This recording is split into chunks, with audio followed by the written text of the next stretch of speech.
بسم الله الرحمن الرحيم يا أيها المدثر قم فأنذر وربك فكبر وثيابك فطهر.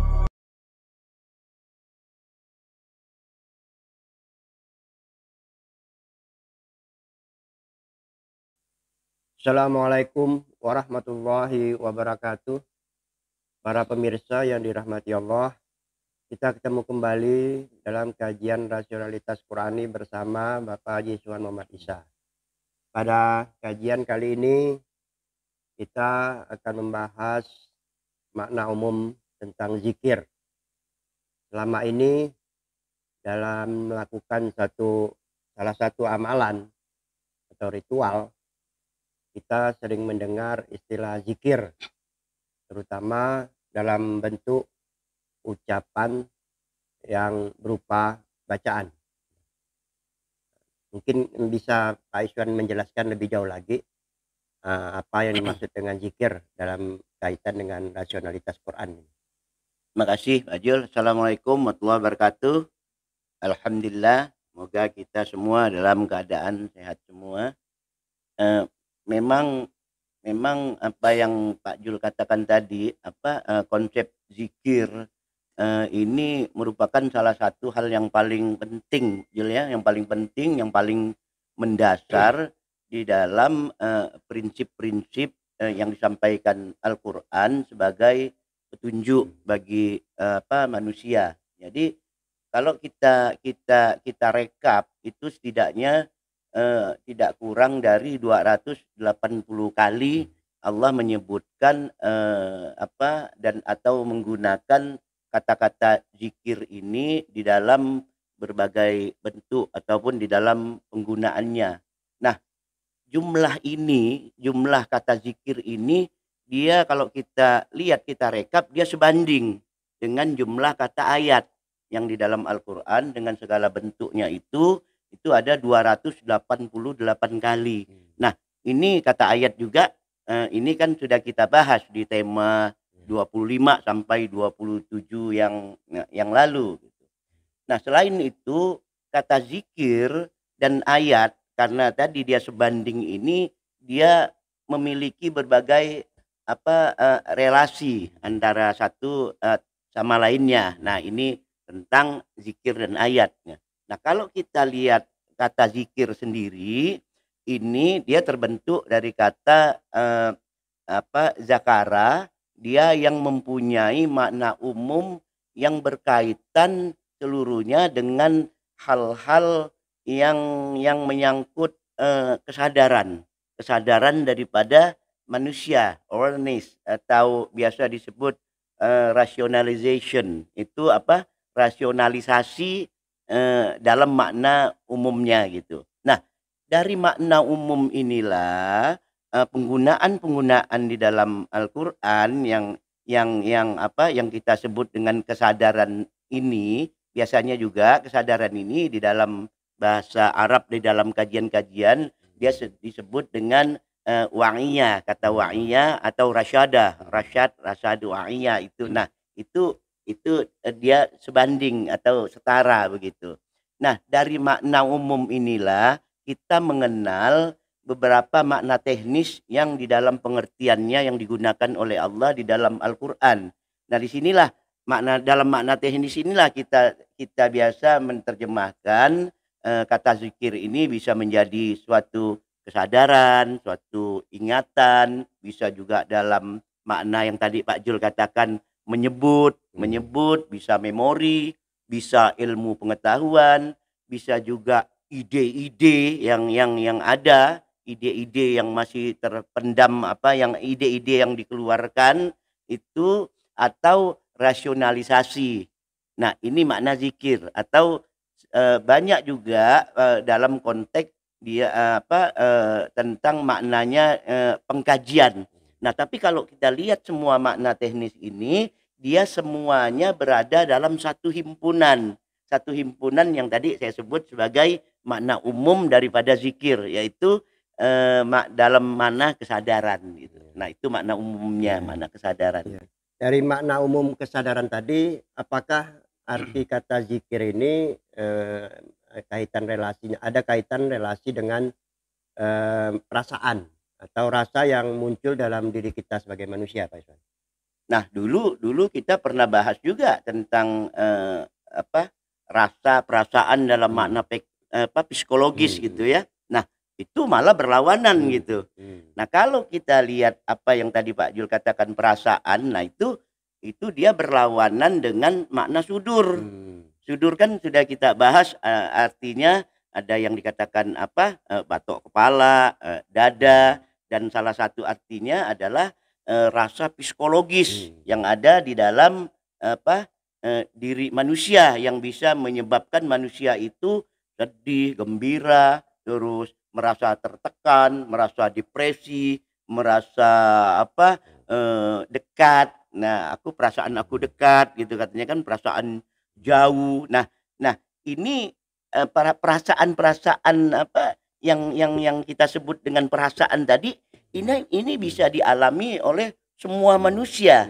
Beda dengan tadi dengan makna zikir. Nah, oleh sebab itu saya katakan tadi malah dia berlawanan. Nah, perasaan-perasaan yang bisa dialami oleh manusia ini termasuklah Rasulullah Shallallahu Alaihi Wasallam mengalami perasaan ini ketika beliau mendapat tekanan-tekanan dari kaumnya Quraisy, kafir Mekah, ketika Rasulullah awal-awal pengen menyebarkan Islam di semenanjung Arab ini. Nah, tekanan-tekanan yang berat inilah yang membuat Rasulullah merasa berat, merasa ya istilah sekarang kita merasa stres, apalagi dengan keadaan orang-orang yang melindunginya itu kan pada waktu akhir-akhir itu kan meninggal, Siti Khadijah, itu kakeknya juga meninggal. Nah, ini membuat Rasulullah merasa ada perasaan yang tadi kita katakan perasaan dalam makna sudur, tertekan tadi. Nah, oleh sebab itulah Allah mengingatkan, Allah menyampaikan, Allah memberikan informasi, memberikan wahyu kepada Rasulullah Shallallahu Alaihi Wasallam seperti yang kita lihat di dalam surah Al-Insyirah. Nah, itu yang sering kita baca itu kan, alam nasrah laka sadrak. Bukankah sudah aku lapangkan, aku luaskan, aku buka, aku luaskan laka bagimu, laka sadrak, sudurmu. Nah, disinilah yang tadi saya katakan makna sudur ini, rasa yang membuat dia tertekan gitu. Nah, terus Allah katakan di situ wa wada'na angka wizrak. Nah, dan kami turunkan beban-beban yang tadi kita katakan beban, tapi beban di sini kan bukan arti kata material, beban-beban perasaan tadi. Nah, kami turunkan kata Allah. Nah, allazi anqadha zahrak, beban-beban yang memberatkan punggung kamu ini kata Rasulullah. Nah, tadi jadi Allah katakan sudur kamu aku lapangkan. Nah, setelah sudur aku lapangkan, Allah lanjutkan apa yang dikatakan Allah, wa rafa'na laka zikra, rafa'a. Nah, Allah mengatakan wa rafa'na, aku angkat bagi kamu laka zikrak, bagi kamu zikrak.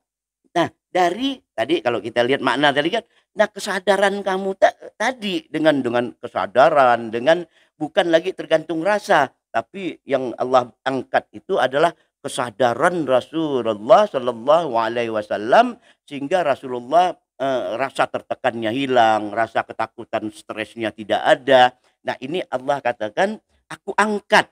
Allah tidak mengatakan aku hilangkan tekanan kamu itu yang buat kamu sulit. Tidak, Allah mengatakan aku angkat.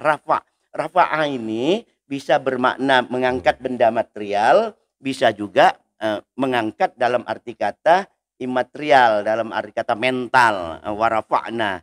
Nah, ini yang dikatakan Allah. Oleh sebab itu ya lanjut ayatnya ya kita sudah tahulah, Allah katakan fa inna ma'al usri yusra. Sesungguhnya dalam kesulitan itu ada kemudahan. Nah, jadi di sini Allah tidak mengatakan kita hidup kesulitan-kesulitan itu hilang, tapi khusus dalam konteks Rasulullah tadi Allah katakan justru dalam kesulitan-kesulitan itulah kamu mendapat kemudahan. Kenapa mudah? Karena adanya kesadaran yang mengangkat dalam diri kita. Jadi kita tidak hanya terpaku pada perasaan, tapi kita menggunakan kesadaran di dalam hidup dan kehidupan dan menghadapi berbagai masalah gitu. Jadi jika zikir itu dimaknai secara umum sebagai kesadaran, apakah ada hubungan zikir dengan ulul albab? Nah, kalau dengan ulul albab kan udah kita bahas juga di tema 12. Nah, di mana kita katakan ulul albab itu adalah kemampuan seseorang dalam merangkum berbagai hal, membuat kesimpulan, membuat sesuatu mengambil intisari dari segala sesuatu. Nah, ini ulul albab adalah orang yang mampu mengambil segala kesimpulan. Nah, apa yang timbul pada diri sehingga dia disebut ulul albab itu artinya tidak mungkin terjadi kalau dia tidak mempunyai suatu kesadaran yang optimal di dalam dirinya. Karena adanya kesadaran yang optimal itulah dia mampu menjadi ulul albab. Nah, oleh sebab itu ulul albab juga dia berkaitan juga erat dengan yang sangat signifikan sekali, hubungannya itu berkaitan erat dengan apa yang tadi kita sebut makna dalam arti zikir dalam arti kesadaran tadi. Namun oleh sebab itu banyak Allah mengatakan di dalam Al-Qur'an bahwa wa ma yazakkaru illa ulul albab. Jadi tidaklah orang yang memiliki suatu kesadaran yang penuh di dalam dia di dalam dia menghadapi kehidupan ini kecuali orang-orang yang ulul albab. Nah, jadi dua ini mempunyai kaitan juga gitu. Nah, ada penggunaan, kalau kita lihat ada penggunaan kata ulul albab ini setidaknya ada 15 atau 16 kali di dalam Al-Qur'an yang semuanya itu dia berkaitan dengan adanya kesadaran dalam diri seseorang. Baik itu kesadaran intelektual, kesadaran moral maupun kesadaran spiritual. Lalu bagaimana hubungannya dengan ruh? Karena waktu kita membahas tentang ruh itu kan diartikan sebagai potensi kesadaran yang ditiupkan Allah kepada manusia. Nah, roh. Nah, kemarin kita bahas dengan ditiupkan roh inilah ya kita bahas di tema 8 itu Allah meniupkan roh kepada manusia sehingga makhluk yang basyar tadi yang belum memiliki kesadaran sehingga di dalamnya ada potensi daripada kesadaran. Artinya potensi daripada kesadaran yang mana? Sebagian kesadaran yang dimiliki kesadaran Allah, kesadaran puncak, kesadaran universal ini yang diberikan oleh Allah. Artinya kesadaran manusia dengan kesadaran Tuhan ini mempunyai hubungan melalui nafaktu fihi min ruhi ini tadi. Nah, kalau kita lihat apakah ada hubungan antara kesadaran dan ruh dan zikir dan kesadaran tadi. Nah, ini dapat kita lihat Allah katakan seperti yang kita sebut di surah Al-Insyirah tadi. Allah katakan wa rafa'na laka zikrak. Allah angkat, artinya Allah angkat potensi kesadaran di dalam diri manusia itu ya memang ada karena sudah diberikan oleh Allah melalui roh itu gitu. Nah, kenapa kesadaran ini tidak muncul? Karena dia tertekan oleh sifat-sifat otonom. Nah, tadi kan kita katakan al-basyar tadi dia mempunyai sifat-sifat otonom, senang, sedih. Hewan itu Pak Jul, kita lihat dia bisa senang, dia lompat-lompat, dia sedih, dia marah. Itu sama dengan kita manusia. Nah, karena perasaan-perasaan ini tertutup oleh sudur yang sangat sempit tadi, sehingga roh dalam makna kesadaran yang ditiupkan Allah tadi dia ibaratnya tidak muncul begitu. Nah, oleh sebab itu Allah katakan Allah angkat kesadaran itu sehingga kesadaran ini muncul. Nah, jadi orang yang sadar adalah orang yang mampu dalam konteks kehidupan kita, orang yang mampu menghubungkan seluruh abstraksi pemikiran kita dalam bentuk kesadaran kita ini selalu kita hubungkan dengan terhadap Allah. Dalam hal ini Allah sebagai sumber daripada kesadaran yang sebagian kecilnya tadi diberikan kepada manusia. Kalau begitu, adakah hubungan antara fungsi sholat dengan kesadaran? Fungsi sholat dengan kesadaran, hubungannya. Nah, sebagaimana yang tadi fungsi perasaan dengan anu kan Allah menyebut jelas warafa'na laka zikrak, alam nasrah laka sadra, sudur dan zikir, zakar tadi kan ada zikir gitu kan. Nah, begitu juga kalau misalnya Pak Jul katakan tadi ada nggak hubungannya? Ya jelas ada, kita sering mendengar juga aqimus shalah li zikri. Nah, berarti dirikanlah sholat untuk zikir terhadapku gitu. Nah, kata sholat ini sendiri yang makna jamaknya adalah sholawat ini juga kita sudah bahas juga di tema 58.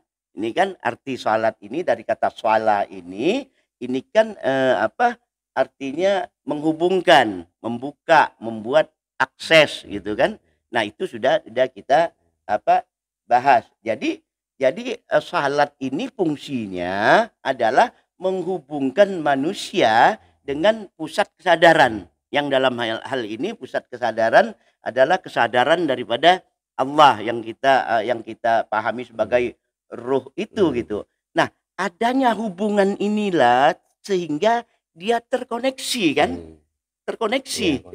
Nah, karena dia terkoneksi berarti kan ada reaksi. Nah, ini oleh sebab itu Allah katakan di dalam ayat lain, Allah katakan orang-orang innamal mu'minuna allazina iza zukirallahu wajilat qulubuhum. Orang-orang mukmin itu apabila dizikirkan, kita terjemahkan disebutkan nama Allah, wajilat qulubuhum, qulub di sini. Artinya wajilat ini berasal dari kata wajala. Wajala ini dia bermakna artinya sesuatu wajala, sesuatu yang membuat kita bereaksi. Adanya stimulus membuat kita bereaksi. Nah, bereaksi inilah bisa kita gemetar, diartikan gemetar, bisa rasa takut, bisa menyerang, bisa juga mengkritisi. Nah, ini arti kata wajala. Nah, oleh sebab itu Allah katakan innamal mu'minuna allazina idza dzukirallahi wajilat qulubuhum. Nah, ketika dia diingatkan tentang pusat-pusat kesadaran Allah tadi, ingat kepada Allah tadi sebagai pusat kesadaran tadi, bergetar ya, di dalam dalam terjemahan kan bergetar kalbunya. Artinya kalbu sudah kita bahas juga, ini kan perangkat kesadaran, berarti bereaksi kalbunya. Dia bisa berpikir, dia berabstraksi, dia mengembangkan.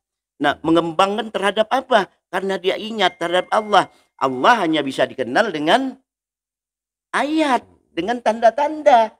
Baru ini bereaksi, baru ini. Makanya ayatnya dilanjutkan lagi. Wa iza tuliyat alaihim ayatuhu zadathum imana. Apabila dia diberi masukan tentang ayat Allah, zadathum iman, makin bertambah-tambah imannya. Nah, ini hubungan antara, jadi dengan menyebut nama Allah ini kita mengkritisi, menggemetar dalam arti makna tadi kalbu kita bereaksi gitu. Kalau kita sekarang kan enggak, terbalik kita. Itu kan terbalik antara Allah sama Allah, kita sebutlah Tuhan, sama kalau terbalik Tuhan hantu. Nah, kita dengar nama Tuhan biasa aja kan, tapi ketika dengar nama hantu, wah, wajilat qulubuhum dia. Nah, ini yang mungkin terbalik itu. Nah, tapi surah Al-Anfal ini sudah menyebutkan, Al-Anfal ayat 2 ini innamal mu'minuna allazina idza dzukirallah wajilat qulubuhum, bereaksi perangkat kesadaran yang ada pada diri mereka itu. Jadi kesimpulan apa yang dapat kita ambil dari kajian kita kali ini, Pak Iswan? Nah, kesimpulan yang dapat kita ambil, yang pertama yang paling penting itu adalah zikir memiliki makna umum sebagai kesadaran. Kesadaran ini kita pandang sebagai suatu himpunan yang di dalamnya bermakna berbagai makna teknis seperti ingatan, memori, sebagaimana yang sudah kita sebutkan tadi, bisa ilmu pengetahuan, bisa ide, bisa rasionalisasi, dan bisa juga dalam pengertian pengkajian. Nah, ini dalam makna umum, ini dalam makna zikir. Nah, oleh sebab itu ada juga beberapa para ulama yang mengatakan apapun hal-hal yang baik yang kita lakukan di alam semesta ini, itulah liputan daripada makna zikir. Nah, itu yang pertama. Yang kedua, rasa. Yang tadi dikatakan rasa, perasaan ini, nah ini adalah kondisi psikologis yang harus kita kendalikan. Sebab kalau tidak kita kendalikan, ini akan menjadi sempit, dia akan menekan perasaan kita, dia akan menutup potensi-potensi yang ada di dalam kesadaran diri kita gitu. Nah, oleh sebab itu rasa yang dikendalikan ini dia menjadi bagian daripada kesadaran. Jadi sedangkan kesadaran, oleh sebab itu kesadaran pasti rasa, tapi rasa belum tentu kesadaran. Nah, itu yang kedua. Yang ketiga, tersambungnya tadi ada tersambungnya tadi kan, kesadaran manusia dan adanya kesadaran manusia terhadap pusat kesadaran yang dalam ini Allah ini akan membuat perangkat kesadaran kita, salah satu perangkat yang penting yang disebut kalbu itu, nah dia akan bereaksi positif. Karena apa? Karena disambungkan dengan kesadaran manusia. Bisa juga kalbu bereaksi negatif. Makanya kalbu ini kan pusat ada pemikiran rahmani dan pemikiran syaitani itu kan. Nah, ini akan berkembang. Makanya Allah katakan wajilat qulubuhum. Dia akan bereaksi perangkat kesadaran hatinya itu gitu. Nah, yang terakhir, yang keempat, berarti hiduplah kita dengan apa yang tadi kita katakan. Marilah kita hidup dengan menggunakan kesadaran. Artinya jangan kita semata-mata hanya menggunakan rasa, karena kesadaran pasti rasa, sedangkan rasa belum tentu suatu kesadaran. Saya kira hanya itu yang dapat saya simpulkan dalam makna ini. Nah, tema berikutnya kita akan bahas 3-4 makna dalam konteks zikir yang digunakan Al-Quran. Terima kasih Pak Iswan. Demikian para pemirsa yang dirahmati Allah, kajian kita kali ini kita dapat akhiri dan kita ketemu kembali dalam kajian mendatang. Terima kasih. Wassalamualaikum warahmatullahi wabarakatuh. Waalaikumsalam warahmatullahi wabarakatuh.